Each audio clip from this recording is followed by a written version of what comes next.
Het Cambuurjournaal wordt mij mogelijk maken door bouwgroep Dijkstra Drijsma en Wierdaai Partners Vermogensbeheer.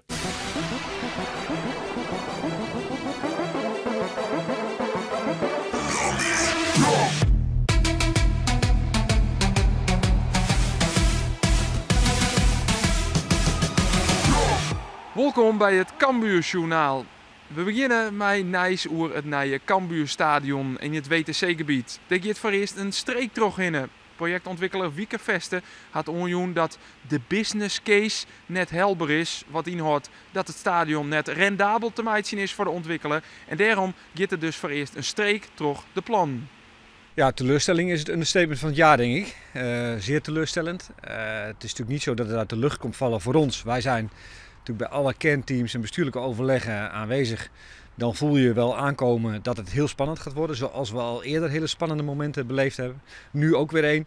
Het komt er. En zeker ook omdat ik zie wat, als ik naar Cambuur kijk, wat dat de afgelopen jaren ook weer in de samenleving heeft losgemaakt. Hoe diep die club verankerd zit in stad en regio. Hoe ook de gemeente dat proeft en voelt. En ook de provincie dat proeft en voelt. De school. Dan heb ik daar alle vertrouwen in. En gaat niemand die club laten vallen. Wij al zeker niet, maar onze partners ook niet. Dus het gaat er komen. Het zal iets langer duren. We vervolgen dus. Dan naar het sportieve. Cambuur verkeert in een joeg-high-stemming na die fantastische 2-2-overwinning op Almere City. Maar het ene topduel volgt het andere topduel op. De Graafschap zit alweer voor de door en dat is nou de koprenner. Wat doet Henk de Jong om die spelers na die 2-2-overwinning op Almere City weer met beide voeten op de grond te krijgen? Nou, gelukkig ga ik er hele nuchtere jongens in. En daar zit ik een volle naam voor in. Nou, als die voor de camera wist ik wel hoe nuchter het ze binnen. Maar zij is achterin ik en zij is eigenlijk in de hele ploeg. En ik, die jongens die net starten, ik gewoon nuchtere jongens die gewoon weer verder gaan naar de volgende. Maar die gewoon goed gevoel hebben. En ook een gevoel van, potverdikke, we kunnen goed voetballen, we kunnen goed verdedigen. Ja, laat maar komen. En wie dat ik is. Nou ja, morgen is de Graafschap is natuurlijk prachtig. We hebben beide clubs gaan een dikke klap houden. Maar als we zeggen, en op een gegeven moment maar dat ik leer werd, boom. Nou, en hoe we het nou doen, we zijn beide bij de eerste strijen. Dat is een groot compliment voor beide clubs. Een speler die het Aron Snijn voor het eerst weer bij de wedstrijdselectie ziet en zijn rentree maken na 2 maanden vol blessures is Ragnar Orad Mangoen. Hij rekke zijn top-os-blessure on het ankel, is dus weer fit, maar had echt wel een zwiere periode gehad. Hiondal omdat, wilst hij blessure wie, zijn vrouw ook nog op de intensive care van het ziekenhuis beland. Tijdens mijn blessure had ik een beetje mijn eigen tijden, dus dan kon ik dat weer heel fijn afstemmen om ook naar het ziekenhuis te gaan, om naartoe te gaan. Dus dat was wel weer heel fijn, maar het heeft in het proces zelf van het herstel van een blessure heeft het wel een nadeel gehad. Omdat ik gewoon de eerste week van mijn blessure eigenlijk, die zijn heel belangrijk om rust te houden met die enkel en omhoog te liggen. En toen ben ik wel elke dag op en neer geweest naar het ziekenhuis en heb ik daar ook de nodige meters gemaakt. Dus dat was wel een nadeel. Maar al met al ben ik blij hoe het nu met mij en ook met haar gaat. Dus daar ben ik alleen maar blij mee. En hij is er weer bij, Ragnar Orad Mangoen. Net in de basis, maar op de bank. Want trainer Henk de Jong kiest voor dezelfde overspelers als in de vorige wedstrijd. Vooral wordt de vuurwerk afstutsen in Doetinchem bij de Vijverberg. En dat mij vanzelfs ik wel, want het is een kreker. De nummer 1 de Graafschap, in de nummer 3 Cambuur. De thuisploeg komt als eerste goed uit de startblokken. Dit is een actie van Michem die het rond te zieken voor het schot. De kwarte hoek vindt, maar de bal uiteindelijk njonken de goal van Cambuur shit. Het eerste waskogentje aan de Leeuwardenkant is daar. Aan de andere kant krijgen de Leeuwarders vanzelfs ook kansen. Deze bal wordt in 2 instanties verbracht. Komt voor de voeten van Jacobs. En dit is een hele goede redding van Rodi de Boer, keeper van de Graafschap. Dan naar goed en Jelloere Spielien is dit de kans op de openingstreffer. Het is Twan van Huizen die het vol slijn vrijsteert bij een vrije trap. Maar zijn kopbal geeft Njonken de goal. Kansen binnen net een heel soort in die eerste helft. Al is dit de volley in Paulussen. Maar op een goede reflex van de Boer. Beide ploegen krijgen Sanoen dan wel een mogelijkheid. Maar scoort wordt er nog net in die eerste 40 minuten op de Vijverberg. Cambuur dan weer mijn meest hoedemakers. Die het rondte vindt aan de rechterkant Jacobs. Die leidt hem weer om.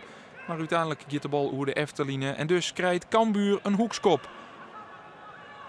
Mees Hoedemakers die neemt de hoekskop hem altijd van die kant. En dus gaan de koppers mij naar voren. McIntosh, Schouten staan in het strafschopgebied. De bal wordt in 2 instanties voorbracht. Komt voor de voeten van Schouten en die rolt er heel stadig in de vierde hoek binnen. Cambuur op 1-0 terug een doelpunt van onvierder Erik Schouten. En dit is een mooie boppenslag. En Sjug, naar het moment, ze krijgt voor het skoft. Mooie kinnet. De goal hier wil wat mooier kennen. Maar dat doet er net daar, want hij zit erin. En Cambuur komt op voorsprong. Tjen de Graafschap.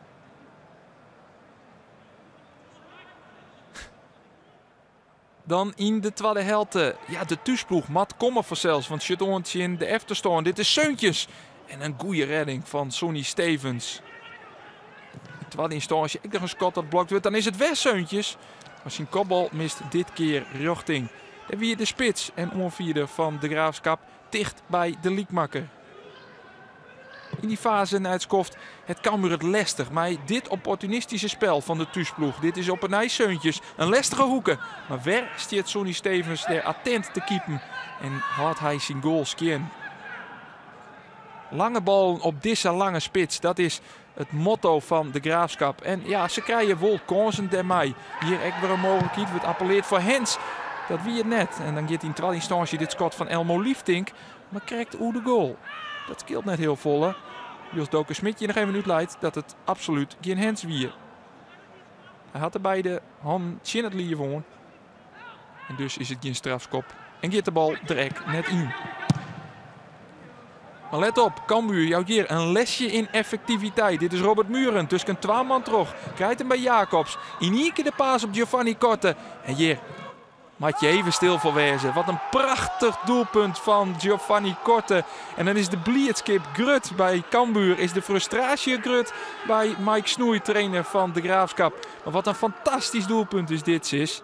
Heerlijk aanmaken terug Giovanni Korte. Muren die het echt fantastisch doet. De paas is geweldig. Nee, deze onval is er echt in uit het boekje. En na de 2-0 is het verzet van de thuisploeg Brutsen. Is Cambuur zelfs nog dicht bij de 3-0. Dit is Muren die het jongen de keeper voor de goal stiert. Maar de boer is correct op tiert bij de goal. En kan voorkomen dat Muren ik nog een goal meepikt. Cambuur wint deze wedstrijd van de Graafschap. Verslaat op een nij de koprinnen. En daarmee doet Cambuur hele goede zaken. Zo, ja, dit is wel lekker. Het is nou 's nachts om jouw toom. Hoe laat is het? Kwartier voor toom? 20 voor toom? Nou, heerlijk, ja? Ja, nee, ik ben heel blij. Maar eerst, het is een moeilijke wedstrijd, hè? Op het veld. Dus toch even voor de oors voor u. Kunstgers is makkelijker zien hun. Maar het fysieke spul, zeker in de tweede helft. Hè? En we scoren eigenlijk op een geweldig de Graafschap moment, hè? Vlak voor rust. Altijd in de laatste minuten. Ja, dat is heerlijk. En dan de tweede helft. Dan wist als het moeilijk krijgt.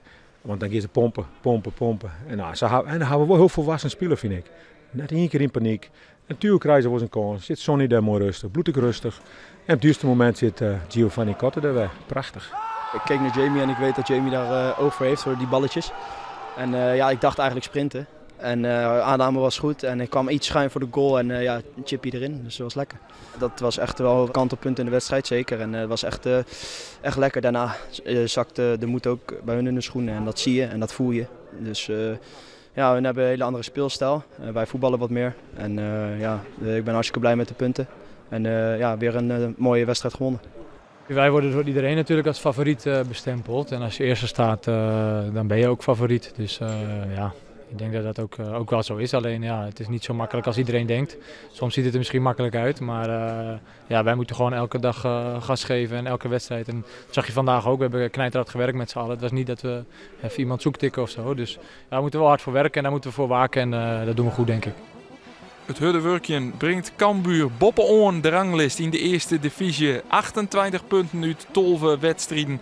Dat is liekevolle punten als de Graafschap, maar een wedstrijd minder spelen. En boven dat is het doelsaldo van Cambuur vol beter. Almere City staat op plak 3, maar 1 punt minder als Cambuur. Onderin is FC Dordrecht nog altijd de hikkensluiter van de eerste divisie. Cambuur wint ek van de Graafschap en kunnen het maar omheen. Jet bij de grote topfavorieten voor de titel in de eerste divisie. We binnen de Nijwegen weer met het Cambuur Journaal. Dan maar een wierdwijdige geervetting van de wedstrijd in Den Bosch. Die wordt spelen op Vreeds. En dat betekent dat we er sneus weer binnen, maar een Cambuurjournaal. En dan.